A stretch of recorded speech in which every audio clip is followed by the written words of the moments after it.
Hello, જય સ્વામિનારાયણ બધાને. મારી ચેનલમાં તમારું સ્વાગત છે. આજે પહેલો વરસાદ છે ને અમે બધાએ નાહવા જઈ રહ્યા છીએ. તો ચાલો નાહવાની મજા લઈએ.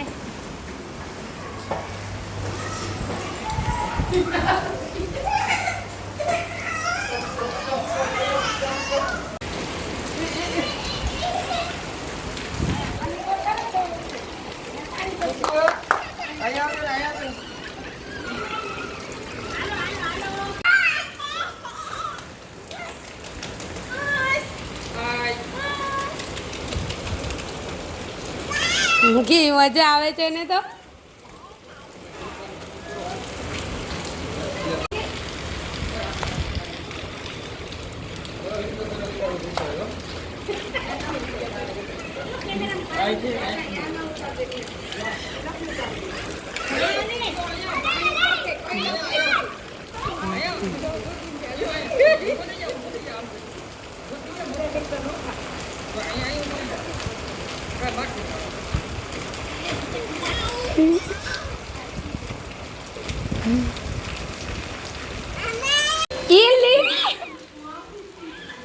અમારા નાના ભાભી આવી રહ્યા છે વરસાદમાં નાવા.